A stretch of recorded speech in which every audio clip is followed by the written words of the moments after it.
Lo que quiero hacer es un poquito diferente el día de hoy, ¿no? Quiero darles la introducción al pasaje sin leer el pasaje, porque no quiero que nadie se vaya a distraer con lo que dice el pasaje y empiece su mente a lo mejor a desconectarse con otros pensamientos y luego no estemos todos en la misma página. ¿Qué es lo que hemos estado viendo?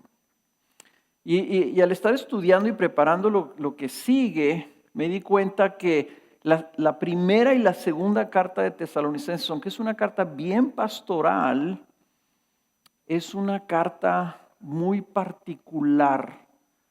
Y ahorita les voy a decir por qué. Lo primero que quiero que pienses, fíjate bien lo que te voy a preguntar. ¿Cuál de estas dos expresiones que te voy a decir definirían para ti lo que es el cristianismo? La primera, el cristianismo nos ha sido dado para que tengamos una vida de paz y bienestar, gozando de la bendición y de la prosperidad que Dios le quiere dar a su iglesia. Esa sería la pregunta. ¿Así entiendes tú qué es el cristianismo? O la segunda sería esta.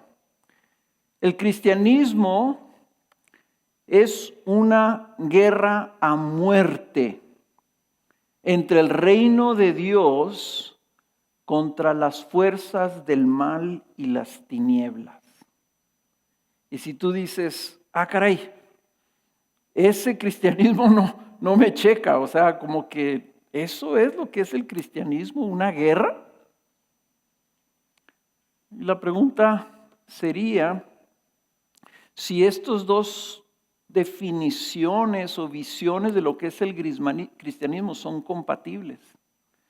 Porque lo que estamos viendo en el libro de Tesalonicenses es que precisamente esta iglesia estaba experimentando la bendición de Dios, la paz de Dios, la gracia de Dios, el amor de Dios. Estaban sirviendo y creciendo como creyentes.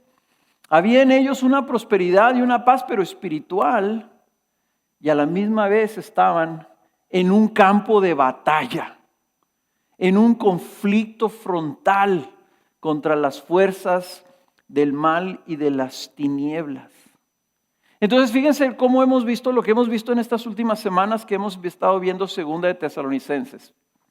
Recuerden esto, la carta inicia con una expresión de gratitud que algunos han llamado gratitud exuberante, como lo llamó creo que Abelardo también, ¿verdad? Es un desbordamiento de acción de gracias de Pablo del versículo 3 al versículo 5 por la increíble perseverancia y crecimiento en la fe de esta joven iglesia. Estamos hablando de una iglesia que tenía apenas unos cuantos años, un par de años que había sido establecida. Ellos estaban demostrando fidelidad y perseverancia. Y Pablo les da las gracias a Dios por esa perseverancia y les dice que él se da cuenta que ellos están abundando en amor más y más. O sea, una iglesia que estaba sufriendo, pero que lo que estaba provocando la iglesia y lo que estaba viviendo la iglesia era crecer en amor. Entonces, Pablo les dice después en el versículo 5 que esta evidencia de crecimiento en ellos era una señal, una verdadera señal. Y esa palabra señal significa una muestra, literalmente significa una ficha, como la ficha que te dan, que te garantiza a ti algo, un vale. Les dice, ustedes tienen ya, o sea, yo lo veo en ustedes ya se les dio una evidencia, una ficha, una seguridad de que están siendo considerados dignos del reino de Dios. Así lo veía Pablo, dice, ustedes ya se ganaron la gloria en la manera en que están viviendo. Y luego entonces les dice, y es justo que el día que venga Cristo les dé a ustedes alivio, descanso, refrigerio. Y aquellos que los estén afligiendo a ustedes ahorita, que el Señor los va a afligir después. Porque ellos no han creído, ellos no han obedecido el Evangelio como lo han obedecido ustedes. Ellos no han recibido a Cristo como ustedes lo han recibido y por ello lo que van a recibir es el castigo. Palabras muy duras que todos aquellos que no están respondiendo a Cristo Jesús, que rechazan a Cristo Jesús ahorita, necesitan escuchar. Y finalmente ora por ellos, así como ahorita que volvió a leer Alex esta oración, ¿verdad? Ora por ellos para que el Señor los siga haciendo dignos. En otras palabras, está orando para el Señor, ayúdalos a que sigan así hasta el final. A que se ganen ese galardón al final todavía más glorioso que lo que ya han hecho hasta ahorita. Ahora, lo interesante de esto, mencionaba Alex la semana pasada, es cómo Pablo ora y cómo Pablo responde a una iglesia que estaba bajo severa persecución. Y lo primero que estaba estudiando y meditando este pasaje, tengo 2 semanas pensando en él, lo primero que se me vino a la mente es que esta iglesia no era extraordinaria. Ellos estaban viviendo lo que es normal, lo que era normal para la iglesia primitiva, la primera iglesia, la que nació a partir del Pentecostés y que continuó por 300 años. Esta iglesia nació y creció bajo una intensa persecución y oposición. Por 300 años, década tras década, venían incidentes, venían cuestiones que les eran hostiles. El estado normal de la iglesia en esos primeros siglos no era de paz, no era de prosperidad social, sino de conflicto y de oposición. La iglesia nació como la intervención divina en el mundo, como la expresión de lo que Cristo dijo, el reino de Dios ya está aquí. Y ese reino de Dios era una invasión. El reino de Dios al venir al mundo provocó obviamente un conflicto contra el reino establecido en el mundo, que era el reino de las tinieblas. En otras palabras, la iglesia nació en conflicto con el mundo. De manera que la iglesia iba expandiéndose, iba enfrentando esa oposición frontal del mundo religioso, del mundo político y del mundo social. En otras palabras, la iglesia nació en guerra. Y ni los apóstoles, fíjese cómo Pablo no se sorprende por el sufrimiento que están viviendo. Les dice, los felicita, y dice, ustedes están viviendo lo mismo que están viviendo los hermanos de Jerusalén. Ni los apóstoles, ni los primeros creyentes se asombraban de que hubiera oposición.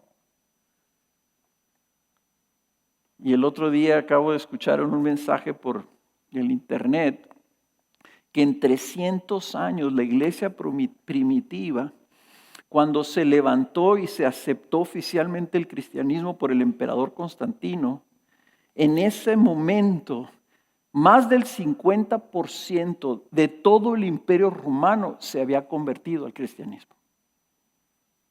Vean ustedes lo que Dios hizo. Por medio de pura gente que estaba perseguida, que perdían sus casas, sus posesiones, sus familias, sus vidas. En 300 años, el imperio más poderoso del mundo fue conquistado. Era la invasión del reino de Dios sobre el reino de las tinieblas. Y fácilmente nosotros podemos perder de vista que estamos precisamente nosotros en ese conflicto. La realidad es que siempre ha sido así, está siendo así, sigue siendo así y será así hasta la venida del Señor. La idea o la impresión de de un cristianismo domesticado, de un cristianismo suave, de un cristianismo socialmente aceptable. No solamente no es la norma, sino que es hasta peligroso. El pensar que ser cristiano es una buena onda. O pensar como los jóvenes, ¿verdad? Que pues queremos ser cristianos, pero a la misma vez queremos ser aceptados y queremos ser reconocidos y que se piense que somos una buena onda. Pero Cristo vino como rey a establecer su reino. Y si hay otro reino en el mundo, si el mundo está bajo otro reino, la venida de Cristo provoca una guerra. Y no debemos sorprendernos, debemos de ver eso como real. Entonces este pasaje que vamos a ver nos está diciendo que hay una oposición feroz del pecado, del mal, de la muerte, de los enemigos de Dios. Y ese pecado hasta se encarna así como Cristo se encarnó, está encarnado en individuos, en personas, para desatar una guerra espiritual contra las fuerzas o contra el Rey eterno que viene a establecer su reino. Entonces lo que vamos a leer ahorita es un pasaje dentro de una carta dirigida a una iglesia que parece como un pasaje apocalíptico. Apocalíptico quiere decir algo que está siendo destapado, algo que nos está mostrado que no pudiéramos nosotros ver, que no pudiéramos entender a menos de que fuera revelado. Esta revelación es una revelación de la realidad espiritual que nosotros necesitamos tomar en cuenta. Entonces, no quiero que te alarmes, no quiero que reacciones, no quiero que te asustes. Quiero que veas esto como buenas noticias porque está en la palabra de Dios y es para nuestro bien y para nuestra edificación. Pero lo que está escribiendo Pablo aquí es una carta de guerra. Es una carta que le está escribiendo como si él fuera un general y está mandando noticias y revelación y estrategias a su batallón que está en Tesalónica, a esos combatientes que están en el frente de la batalla, diciéndoles cómo deben de responder y qué es lo que realmente está pasando. Así que vamos todos ahí a segunda de Tesalonicenses. Abran sus Biblias ahí en la página 1219. En el capítulo 2 de Tesalonicenses, y voy a empezar a leer del versículo 1. Y voy a leer todo el pasaje, aunque realmente vamos a ver solamente unos cuantos versículos. Como les dije, este pasaje y de aquí hasta el versículo 17 lo vamos a ver en 3 mensajes. Yo le he titulado a este mensaje, no se alarmen por lo que vendrá. No se alarmen por lo que vendrá. Y dice así, segunda de Tesalonicenses, capítulo 2, versículo 1. Pero con respecto a la venida de nuestro Señor Jesucristo y a nuestra reunión con Él, les rogamos, hermanos, que no sean sacudidos fácilmente en su modo de pensar, ni se alarmen, ni por espíritu, ni por palabra, ni por carta como si fuera de nosotros, en el sentido de que el día del Señor ha llegado. Que nadie los engañe en ninguna manera, porque no vendrá sin que primero venga la apostasía y sea revelado el hombre de pecado, el hijo de perdición. Este se opone y se exalta sobre todo lo que se llama Dios o es objeto de culto, de manera que se siente en el templo de Dios, presentándose como si fuera Dios. ¿No se acuerdan de que cuando yo estaba todavía con ustedes les decía esto? Ustedes saben lo que lo detiene por ahora, para ser revelado a su debido tiempo, porque el misterio de la iniquidad ya está en acción. Solo que aquel que por ahora lo detiene, lo hará hasta que él mismo sea quitado de en medio. Entonces será revelado ese impío, a quien el Señor matará con el espíritu de su boca y destruirá con el resplandor de su venida. La venida del impío será conforme a la actividad de Satanás, con todo poder y señales y prodigios mentirosos, y con todo engaño de iniquidad para los que se pierden, porque no recibieron el amor de la verdad para ser salvos. Por esto Dios les enviará un poder engañoso para que crean en la mentira, a fin de que sean juzgados todos los que no creyeron en la verdad, sino que se complacieron en la iniquidad. Pablo está preocupado por los tesalonicenses. Y está preocupado por los tesalonicenses no porque están sufriendo persecución, sino porque están en peligro de ser engañados. Pablo se está dando cuenta de la estrategia satánica para tratar de hacer tropezar o retroceder a los tesalonicenses.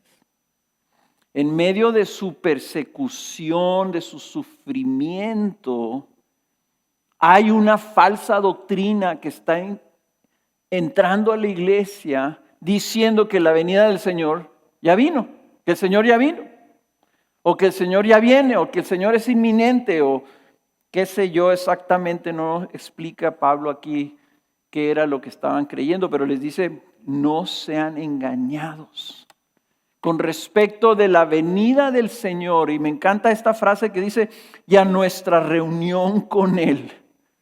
Nuestra reunión, que significa nuestro recogimiento, como cuando decía el Señor que van a venir los ángeles y los ángeles van a recoger el trigo. Ese acumular, ese congregar a su pueblo, ¿verdad? Es la palabra, tiene una palabra que tiene la palabra sinagoga. O sea, el nosotros estar ya reunidos con el Señor para siempre. Así vamos a vivir, siempre congregados alrededor del Señor. Entonces, con respecto de eso, que cuando el Señor venga, nosotros vamos a ser recogidos. Nosotros vamos a ser juntados al Señor.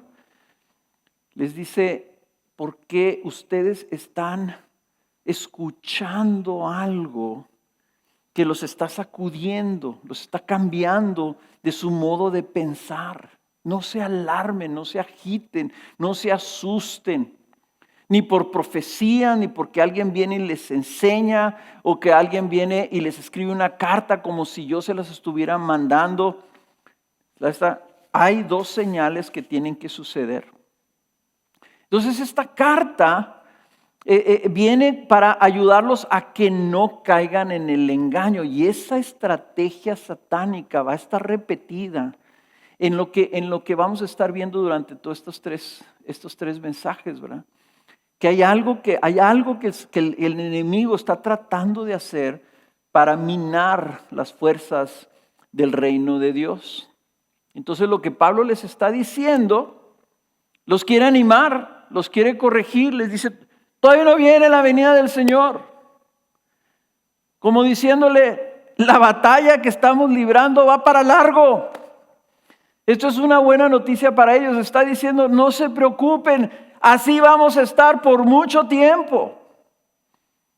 Y lo que yo les estoy afirmando desde el principio que les escribí la carta, no se olviden, le estoy dando gracias a Dios por ustedes, estoy reconociendo que están perseverando, estoy diciéndoles que ya su perseverancia les ha dado a ustedes una ficha, una señal de parte de Dios de que ustedes han sido llamados a recibir esa gloria. Los está animando y diciendo: síganle ahí. Y acuérdense que hace unas semanas o meses ya, ¿verdad? Les platicaba yo de la historia de esta nadadora Florence Chadwick, que se propuso atravesar el canal o el espacio que hay entre la isla de Catalina y el estado de California en Estados Unidos. Y nadó 15 horas. Y le faltaba solamente 1 milla para terminar. Y renunció, pidió que la sacaran del agua, porque no podían ver el final. Entonces, Pablo lo que está haciendo aquí, les está diciendo a los tesalonicenses: sigan adelante, y déjenme les digo, ¿cuál es el final?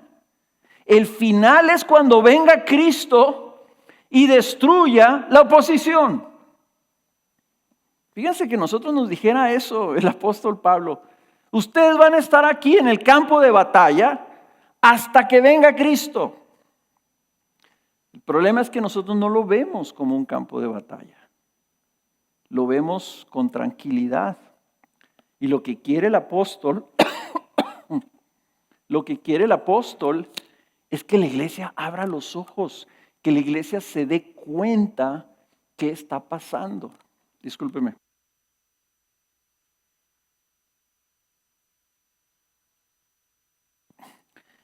Quiere que la iglesia vea y se dé cuenta que la vida de la iglesia es una vida en conflicto espiritual, que hay fuerzas espirituales contra los cuales nosotros debemos perseverar, nosotros debemos permanecer firmes. Quiere que abramos los ojos y estemos afirmados en nuestra postura de perseverancia.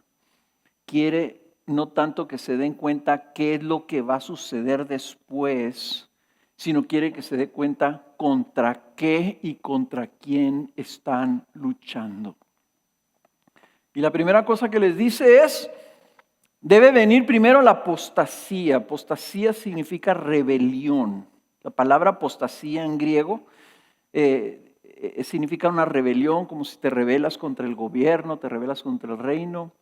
Pero tiene que ver una rebelión contra Dios. O sea, significa darle la espalda al Señor. Y la siguiente semana vamos a ver un poquito más acerca de esto. Esta semana vamos a hablar de lo que Él habla, de la señal importante, de que tiene que venir primero, antes de la venida del Señor, la revelación del hombre de pecado. Y esa palabra revelación es la misma que Abelardo mencionó, que en los primeros versículos, ¿verdad? Que en la revelación de Jesucristo es esta manifestación de Cristo en su parusía, en su venida.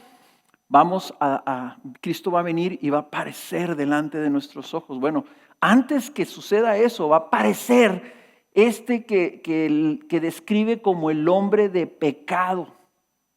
El hombre, o sea, una encarnación de un hombre, en un hombre del principio de pecado. No un hombre pecador, sino el pecado encarnado. También está descrito más adelante como el hombre de perdición, el hijo de perdición, y que alguien que viene a traer destrucción al mundo. En otras palabras, este hombre es el anticristo, el contrario a Cristo, lo que la Biblia llama el anticristo. El apóstol Juan así lo describe, que algo que es completamente contrario a Cristo, que se encarna así como Cristo, pero cuando Cristo vino a derrotar el pecado, este hombre viene a promover el pecado. Cristo vino a salvar, pero este hijo de destrucción o de perdición viene a traer perdición. Cristo viene a dar vida. Y el anticristo, quiere la destrucción de todos. Él es el opositor de Cristo que va a ser revelado ante el mundo como un Cristo falso antes de que Cristo sea revelado. Si este es el opositor de Cristo, o sea, nosotros tenemos que reconocerlo, que está actuando en el mundo hoy. La bondad de Dios está en que Él nos está revelando, y le está revelando esto a los tesalonicenses y a nosotros también, de que hay una operación en el mundo de esta guerra espiritual. Porque ellos no solamente estaban sufriendo persecución, sino que iban a sufrir más persecución. Iba a venir después Calígula. Iba a traer una persecución terrible, y luego Nerón. Y cuando viniera el emperador Nerón, iban a cortarle la cabeza a Pablo, iban a crucificar a Pedro, iban a quemar cristianos. Y después vendría la destrucción del templo con una persecución terrible, que mataron a todos los judíos en Jerusalén, en Judea. O sea que los dolores que ellos estaban sufriendo era principio de dolores, iba a continuar por siglos. Y esto es algo que nosotros no entendemos, pero que Dios les estaba previniendo a ellos y nosotros tenemos que estar prevenidos. Y lo que nos ayuda es saber contra quién nos estamos enfrentando. La bendición de este pasaje es que nos muestra la realidad espiritual, que es tan fácil que perdamos de vista ante las realidades de nuestra vida, las dificultades de la vida, los afanes de la vida. A veces nosotros no estamos bajo persecución, pero estamos afanados con muchísimas cosas, con cosas terrenales. Y ahí está la estrategia de este engañador, que si logra seducirnos, distraernos, si logra ocuparnos, afanarnos, entonces no nos vamos a dar cuenta. Y como estos tesalonicenses podemos ser víctimas de el engaño y de las mentiras que él lanza a la iglesia. Entonces nosotros tampoco debemos estar alarmados por el futuro. Si nos damos cuenta de cuál es la realidad espiritual. Si nos damos cuenta que va a haber problemas, Jesús nos dijo, en el mundo vamos a tener tribulaciones, va a haber peligros que nos quieren jalar para un lado o para el otro lado. Pero nunca debemos olvidar lo que dice Efesios capítulo 6, versículo 12.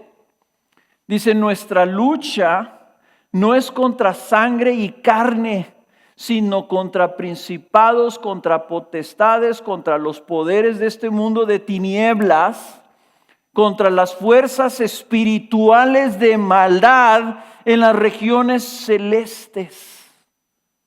¿Se notaron eso? Nuestra lucha es contra los poderes de este mundo de tinieblas, contra las fuerzas espirituales de maldad en las regiones celestes. Ahora, piensa bien esto.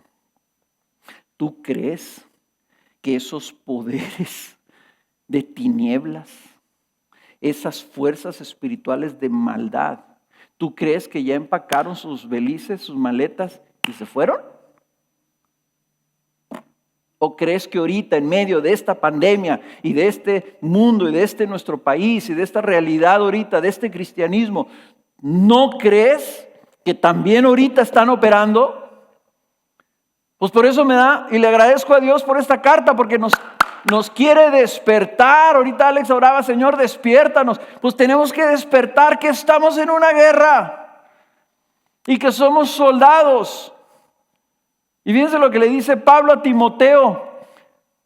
En 2 de Timoteo capítulo 2, versículo 3 le dice, sufre penalidades conmigo como buen soldado de Cristo Jesús. El soldado en servicio activo no se enreda en los negocios de la vida diaria a fin de poder agradar al que lo reclutó como soldado. La cosa es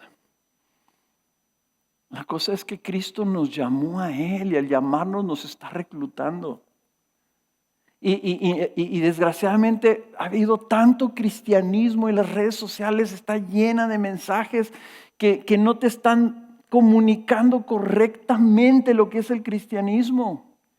El cristianismo es Cristo Jesús declarado Señor y Rey, exaltado. Él es el Señor, Él es el Dios, creador de todas las cosas. Y dice la Escritura, y nos manda que nos arrepintamos y nos entreguemos a Él y le digamos, Señor, hágase tu voluntad en mi vida. Y sabes una cosa, Satanás no quiere que veas a Cristo así, quiere que lo veas como un Santa Claus bonachón, que tú le pides lo que tú necesitas y te lo da porque es bien bueno. Pero antes que eso, Cristo es el Rey y el Señor, y Él tiene la autoridad y el derecho como Rey y Señor, puesto que nos ha salvado y nos compró con su sangre para que seamos de Él. Él tiene derecho a que nosotros lo obedezcamos.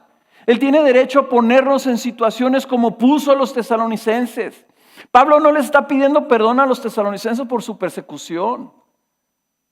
Está diciendo, reconozcan a Cristo Jesús que va a venir por ustedes. Y Cristo Jesús como Rey y Señor tiene toda la autoridad de decirnos, los voy a poner al frente de la batalla. Y nosotros aquí estamos en Juárez, estamos bien cómodos, estamos bien a gusto. Pero hay hermanos ahorita que el Señor los llamó y están en el frente de la batalla, enfrentando las fuerzas de las tinieblas con armas. Ellos no. Los otros traen armas. Ellos lo único que tienen es la oración y la confianza con el Rey y proclamando la verdad. Y perdemos de vista nosotros eso. Nosotros deberíamos estar orando por esos soldados que el Señor ya colocó allá y el Señor puede colocarnos a nosotros ahí también. Es más, el Señor te puede pedir, como le pidió a Pablo, le pidió a Pedro, le pidió a Santiago, le pidió a todos los apóstoles.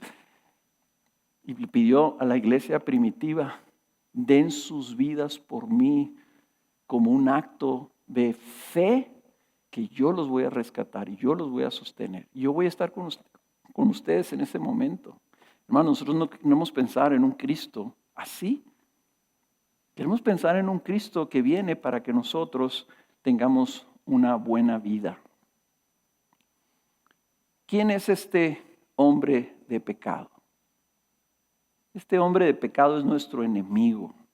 Es el enemigo de Cristo y quiere que lo conozcas bien. Y quiere que tú te des cuenta, este es el enemigo que yo voy a venir a derrotar al final. El pasaje lo llama hijo de perdición. ¿Saben a quién más le dijo eso Jesús? A Judas. Judas le dijo, tú eres el hijo de perdición, porque tu destino es la ruina total. Y este hijo de perdición va a terminar como terminó Judas, destruido. Este nombre significa un hombre en cuya naturaleza está la destrucción y la anarquía contra Dios, la rebelión contra Dios. Él trae destrucción y perdición y está condenado a recibirla en sí mismo. El versículo 4 nos dice que este hombre de pecado se opone y se exalta sobre todo lo que se llama Dios. Es un antidios. Es alguien que está en contra de que los hombres le busquen y conozcan a Dios. Él quiere presentarse como si fuera Dios. Dice que inclusive, dice él, se sienta en el templo de Dios como representando aquí. Él quiere sentarse y que los demás lo adoren a él. En otras palabras, quiere suplantar a Dios, quiere tomar el lugar de Dios en el mundo y lo quiere hacer de manera totalitaria. Es un inicuo que se opone a Dios, se opone a toda la religión. Y eso a mí me suena un poquito con la filosofía preeminente ahorita en el mundo, que es el secularismo humanitario, en donde lo que está siendo exaltado como Dios es el hombre. Y secularismo porque es el hombre, la ciencia, el conocimiento, la capacidad del hombre es lo que debe de gobernar el mundo y no Dios. Pero no solamente eso, ¿verdad? No solamente es la encarnación de la enemistad contra Dios, sino que es un blasfemo por excelencia.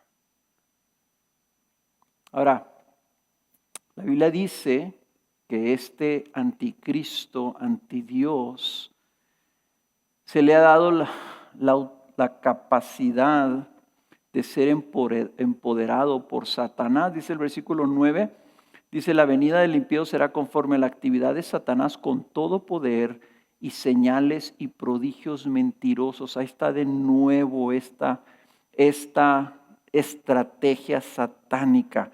Él quiere engañarte. Siempre Él lo que quiere es que tú le creas sus mentiras. Entonces te presiona, te distrae, te cansa, te desanima para que tú te abras a creerle a Él. Así cayó Eva. Satanás le mintió. Y ella le creyó en lugar de creerle a Dios. Y ese es el peligro. Eso es lo que va a desatar la apostasía en el día final. Eso es lo que hace tropezar a los hombres. Y este anticristo, hermanos, no está apareciendo aquí por primera vez.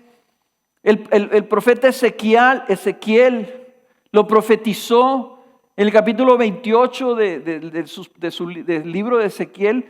Está profetizado que viene y que dice: soy un Dios.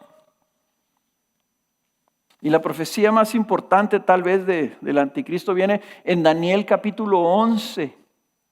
En donde Daniel, cuando vimos el libro de Daniel, me acuerdo que Roberto predicó sobre este pasaje. Habla de este hombre que iba a aparecer y que iba a profanar el santuario, iba a profanar el templo de Dios. Iba a hacer un sacrificio que lo llama la abominación de la desolación, el profeta Daniel. Un sacrificio de un cerdo en el templo donde se ofrecían sacrificios a Dios. Y dice en el versículo 36 del capítulo 11 de Daniel, dice: el rey hará lo que le plazca. O sea, este hombre lo llama un rey. Dice: el rey le hará lo que le plazca, se enaltecerá y se engrandecerá sobre todo Dios. Y contra el Dios de los dioses dirá cosas horrendas. Él prosperará hasta que se haya acabado la indignación, porque lo que está decretado se cumplirá. Ahora, los teólogos y los estudiosos nos dicen que esta profecía se cumplió unos años, como 200 años después o 300 años, 200 años y pico después, cuando el rey Antíoco IV, que le llamaban Epífanes, invadió Jerusalén y profanó el templo, suprimió el culto, prohibió el judaísmo y prohibió toda manifestación religiosa.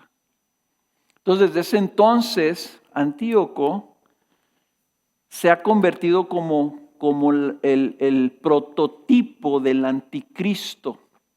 Y lo interesante es que el Señor Jesús en Mateo 24 lo menciona igual. Menciona que va a venir otra vez esa señal, esa señal que parece que fue cumplida por el emperador Tito cuando invadió Jerusalén y destruyó el templo, y hizo exactamente lo mismo. Miren lo que dice Jesús en Mateo 24, 24. Aquí lo van a poner en la pantalla. No lo busquen para que no se distraigan. Dice Jesús, prediciendo lo que iba a suceder después de su partida. Dice: se levantarán falsos cristos y falsos profetas y mostrarán grandes señales y prodigios para así engañar, de ser posible, aún a los escogidos. ¿Ven ustedes otra vez la estrategia de estos falsos cristos y falsos profetas, de estos anticristos? Vayan ahí a Primera de Juan. Primera de Juan, capítulo 2, página 1258. Voy a leer ahí el versículo 18 al 19, 18 y 19 primero. Dice: hijitos. El apóstol Juan así era muy paternal y a la iglesia le llamaba hijitos. Quiere decir que él también ya estaba viejito. Dice: hijitos, es la última hora. Y así como oyeron que el anticristo viene, o sea, los apóstoles enseñaban esto, va a venir el anticristo.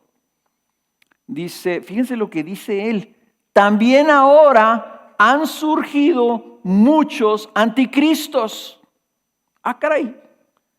Por eso sabemos que es la última hora. Ellos salieron de nosotros, pero en realidad no eran de nosotros, porque si hubieran sido de nosotros, habrían permanecido con nosotros. Pero salieron a fin de que se manifestara que no todos son de nosotros.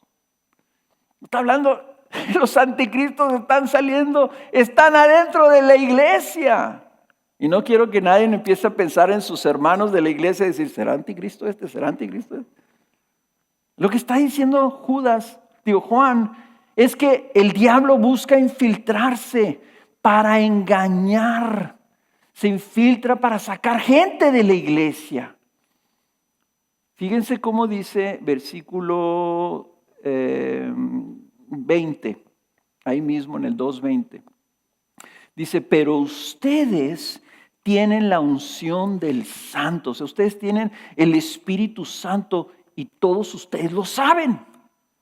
Dice, no les he escrito porque ignoren la verdad. Ustedes tienen el Espíritu Santo y tienen la verdad, sino porque la conocen y porque ninguna mentira procede de la verdad. ¿Quién es el mentiroso sino el que niega que Jesús es el Cristo?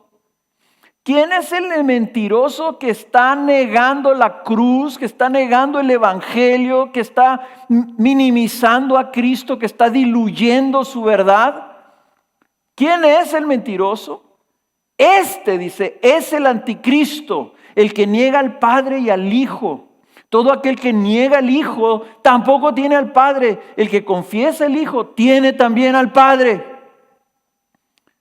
Ahora, noten ustedes cómo la iglesia, cómo los tesalonicenses, cómo la iglesia a través de 2000 años sigue perseverando a pesar de que el anticristo y los anticristos han estado tratando de minar la iglesia. Dice el 24, en cuanto a ustedes, que permanezca en ustedes lo que oyeron desde el principio. Si en ustedes permanece lo que oyeron desde el principio, ustedes también permanecerán en el Hijo y en el Padre. Y esta es la promesa que Él mismo nos hizo, la vida eterna. Les he escrito estas cosas respecto a los que están tratando de engañarlos. Aquí el Señor ya nos está dando la clave. Nos está diciendo cómo la iglesia va a perseverar, cómo la iglesia va a permanecer.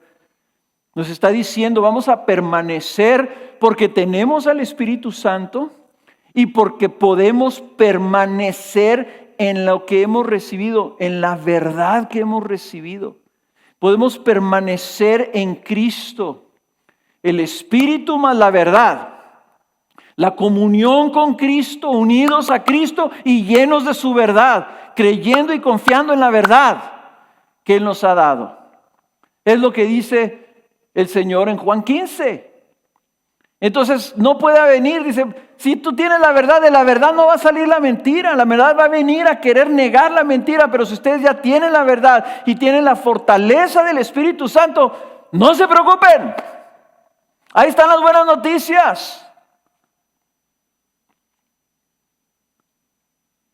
Mira lo que dice ahí adelantito en la siguiente página, en el capítulo 4 de 1 Juan. Versículo 1 dice, amados, no crean a todo espíritu, sino prueben los espíritus para ver si son de Dios.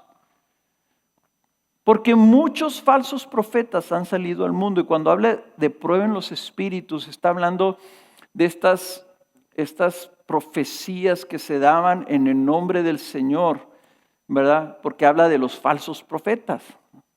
Y también Pablo cuando les dice no creas todo espíritu, estaba diciendo no creas todo eso que viene como algo del espíritu, ¿verdad? Dice, porque muchos falsos profetas han salido al mundo. En esto ustedes conocen el Espíritu de Dios. Todo espíritu que confiesa que Jesucristo ha venido en carne es de Dios. Y, hermanos, aquí está repitiendo Juan el Evangelio. Cristo que vino encarnado a tomar nuestro lugar, a morir en una cruz en nuestro lugar, a recibir el castigo por nuestro pecado, que resucitó en carne por el Espíritu Santo, que resucitado comió con sus discípulos y que 500 hermanos lo vieron subir al cielo. Este Cristo, lo que vino a ser Cristo, el Evangelio de Cristo, es lo que está siendo negado. Y dice, ningún espíritu que viene de Dios va a negar a Cristo viniendo en la carne, viniendo como lo que es. Y todo espíritu que no confiesa a Jesús no es de Dios. Y noten esto, y este es el espíritu del anticristo, del cual ustedes han oído que viene y que ahora ya está en el mundo.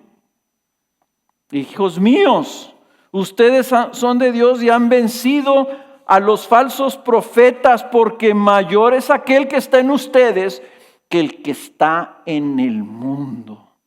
Ahí está la conquista. El reino de Cristo viene a conquistar al que está en el mundo y Él es mayor y nosotros lo tenemos viviendo dentro de nosotros por medio de su Espíritu. Nosotros estamos unidos a Cristo. Pero dice, si Él pudiera nos engañaría, pero no puede. ¿Por qué? Porque tenemos a Cristo y tenemos su verdad. Nosotros conocemos a Dios, dice Juan. Y Dios nos conoce a nosotros. Nosotros, dice el versículo 6, una frase, nosotros somos de Dios. Tenemos un dueño, tenemos un rey. Yo quiero decirte, si tú no tienes a Cristo, discúlpame si suena feo lo que te digo. Si tú no tienes a Cristo, si no crees en Cristo, si no te has entregado a Cristo, no eres de Dios. Y esto, aunque parece que te estoy diciendo algo bien terrible, eso lo debes de escuchar, escuchando también esto. Pero Cristo, en su bondad, en su amor por ti, vino a morir para que seas de Dios. Y para que siendo de Dios, entonces heredes lo que tiene Él para ti, que es su reino. Toda su gloria, para que participes con Él en esa gran congregación de los redimidos por Él. Esa es la buena noticia. Que yo tampoco era de Dios y Cristo vino por mí. Y yo quiero que escuches que estas que son cosas que pueden parecer así temerosas, temerarias, terribles, son como despertares, son como punzadas que deben de venir a nuestra alma para decir, ¿de quién eres? Había una canción hace muchos años cuando Bob Dylan se convirtió al cristianismo. Escribió una canción que decía, o eres de Cristo, o eres de Jesús, o eres del diablo. Dice, no hay intermedios, no hay como que yo no soy ni de Jesús ni del diablo, soy de mí. Si eres de ti, si eres un secularista, si crees en ti, si crees que de adentro de ti está Dios, estás rechazando el reino de Cristo. Y mi llamado, mi ruego a ti es que tú te entregues a Jesús. Cristo es el rey, pero su enemigo, el anticristo, tiene una estrategia muy clara. Y esa estrategia, ese espíritu del anticristo, ese pensar del anticristo, ese actuar del anticristo es contra la iglesia. ¿Para qué? Para debilitarla y, si es posible, destruirla. El anticristo está operando en el mundo y la iglesia está enfrentándolo con la presencia de Dios entre nosotros y con la verdad. El diablo tiene su mira puesta en nosotros. Hace muchos años me acuerdo que una persona, estaba yo experimentando una situación ahí en mi familia y esta persona iba a orar por mí y algo me comentó y me dijo, Carlos, ¿estás consciente que si el diablo pudiera, asesinaría a tus hijos? Y eso me sacudió. Porque yo veía el diablo así, a lo mejor así como algo más lejano, como alguien ahí, pues sí, el diablo, ahí anda el diablo, pobrecillo, ¿verdad? Me dijo, si tú no fueras de Dios, ¿qué crees que detendría al diablo de matar a tus hijos, lo más querido que tú tengas? Y ahí abrió mis ojos. O sea, estamos en una guerra espiritual que por la presencia de Dios en nuestras vidas y estamos protegidos de lo que Él puede hacernos. Pero entonces, ¿qué hace? Como sabe que no puede atacarnos frontalmente, quiere meterse por la puerta de atrás. Quiere decirte que Cristo no te ama, que Cristo no te escucha, que estás solo enfrentando los problemas y las dificultades de la vida, que Cristo te está deteniendo su bendición, que cómo estás y cómo vas a vivir, que es más importante vivir para este mundo ahorita, que Cristo no va a poner comida en tu mesa, que tú te tienes que esforzar, si no, te vas a morir de hambre. El anticristo tiene una estrategia y nosotros debemos permanecer firmes en la fe de la verdad que se nos ha dado, firmes en la fe del conocimiento de Cristo Jesús, firmes en la fe de que Él es nuestro Señor. Y aquí viene un pasaje que es así como que la cherry en el pastel. Versículo en nuestro pasaje original de 2 de Tesalonicenses, versículo 8, 2:8. Dice, entonces será revelado ese impío. O sea, cuando sea revelado el hombre del pecado, dice, a quien el Señor matará con el espíritu de su boca y destruirá con el resplandor de su venida. ¿Saben lo que está poniendo? Nomás que en el lenguaje original es más vívido, ¿verdad? Pero literalmente está diciendo, va a aparecer este falso Cristo, ¿verdad? Va a impresionar al mundo. El mundo va a decir, wow, y le va a aplaudir este anticristo, ¿verdad? Va a tener poder y señales y toda la gente va a querer ser parte de su club. Va a tener no sé cuántos billones de likes en su página de Facebook. Dice, va a aparecer, va a ser revelado. Y luego dice, y luego va a aparecer Cristo. Y Cristo va a venir. ¿Acuerdan ustedes cuando Cristo viene con un grito, con un diciendo, ya se acabó, vengo yo? Y esa voz, esa trompeta, eso que va a salir de su boca, lo va a fulminar, lo va a matar, se va a quedar el anticristo congelado y luego el resplandor de la gloria de Cristo lo va a desintegrar, lo destruirá, dice, con el resplandor de su venida. Ese es el día en que nosotros seremos glorificados junto con Él, y es el día en que el enemigo de Dios va a ser completamente fulminado por el Señor. Un hombre desintegrado, como una bomba atómica le va a caer así en su cabeza a este inicuo y blasfemo. Y lo que está diciendo, dense cuenta, esto va a seguir hasta ese día, hermanos. Hasta ese día nosotros tenemos que permanecer firmes. Hasta ese día nosotros tenemos que estar luchando en nuestra fe, agarrados de Cristo. Entonces, ¿estás tú peleando en esa guerra? ¿Estás tú firme? ¿Estás tú preparado para enfrentar los embates del hombre del engaño? Sus maliciosas estrategias para hacerte tropezar y caer. Él quiere, mira, el anticristo lo que quiere es usar esta pandemia. ¿Se acuerdan que en un principio el año pasado cuando empezó les dije, esta pandemia es una prueba, la iglesia está aprobada, cada uno de nosotros está siendo probados. Él quiere aprovechar esta pandemia para que tú te sueltes de Cristo, para que no permanezcas en Él, para que no permanezcas en su verdad, para que te enredes en las cosas del mundo, para que estés más preocupados por la vacuna, o estés más preocupado que cuáles son los números y qué va a pasar y por qué cerraron el gobierno, la iglesia y ahora, que te enredes o que empieces a ver todos esos videos con tantas especulaciones y tantas mentiras y tantas teorías que están saliendo ahí, te distraigas, te debilites. Lo que Él quiere es que seas un soldado mediocre, un soldado inútil, un soldado que no sabe cómo manejar el rifle. Un soldado sin casco, sin fuerza, sin botas. Él lo que quiere es distraerte, engañarte, ocuparte, afanarte con la enfermedad, la economía, la política, las redes sociales.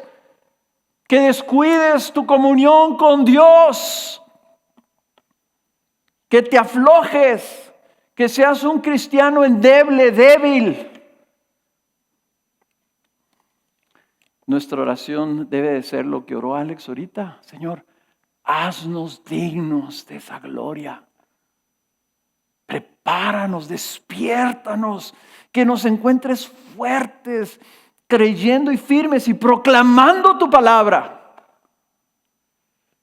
Y si tú no conoces a Cristo, lo que Cristo quiere es que te des cuenta que hay un rey, que hay un dueño del mundo, el creador de todas las cosas, y que Él te está llamando. Te ama tanto que te está queriendo rescatar de donde tú estás ahorita esclavizado y ni siquiera te das cuenta. Bajo el dominio de ese espíritu del anticristo, el dominio de Satanás. Quiere que vengas a Él. Te está llamando a que te entregues a Él como Señor de tu vida. Quiero que oremos. Y si tú estás ahí en tu casa y a lo mejor estás así en el sofá, estás oyendo, quiero despertarte y decir, ponte de pie. Tú me estás oyendo ahí en tu casa, quiero pedirte, ponte de pie. Porque necesitamos aquí ponernos firmes delante del Señor, nuestro Rey Señor. Yo quisiera que el enemigo viera a la iglesia del Señor ahorita de pie, orándole a su Señor y diciéndole, aquí estoy. Aquí estoy, ayúdame Señor, despiértame, avívame. Y quiero orar y quiero que tú eres conmigo. Puedes escuchar esto, tienes que repetirlo en voz alta, pero escucha esta oración y hazla tuya. A pedirle al Señor que nos despierte, que nos use, que nos prepare, que nos capacite y que nos haga esos soldados dignos de recibir ese galardón, esas medallas que reciben los soldados fieles por su valor y su perseverancia. Señor Jesús, tú eres nuestro Rey, tú eres nuestro Señor. Y venimos, Señor, delante de ti el día de hoy con agradecimiento que tu palabra nos abre los ojos a que viene el anticristo y para nosotros ese anticristo está más cerca que cuando se lo escribió el Espíritu Santo a los tesalonicenses. Señor, pero que nos demos cuenta que ya hay muchos anticristos en el mundo. Que ya hay muchos que están predicando falsedades y que ya el diablo está queriendo obrar en nosotros. Y aquí estamos de pie delante de ti, Señor, pidiéndote que nos fortalezcas, que nos invigorices, que nos despiertes, Señor. Que nuestros músculos, Señor, se aprieten, nuestros músculos espirituales y digamos, Señor, vamos a perseverar, queremos permanecer firmes y no vamos a dejar que nada ni nadie nos distraiga de lo que somos, tus hijos, tus siervos, tus soldados. Somos tuyos, Señor, te pertenecemos a ti. Y que no se atreva nadie a poner manos sobre nosotros. Porque nuestro destino, Señor, es llegar hasta ti. Es llegar y alcanzar esa gloria. Entonces ayúdanos.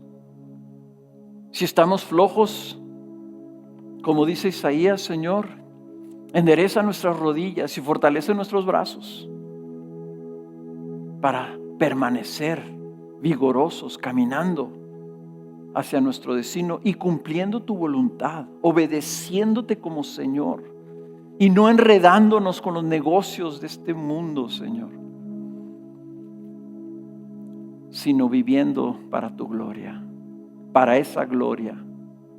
Y que así, Señor, como los soldados comparten la gloria de la victoria final, ahora nos damos cuenta, Señor, que cuando tú nos llamas a vivir de esa manera digna, lo que tú quieres es que al final nosotros participemos del botín, participemos de lo que tú conquistarás finalmente.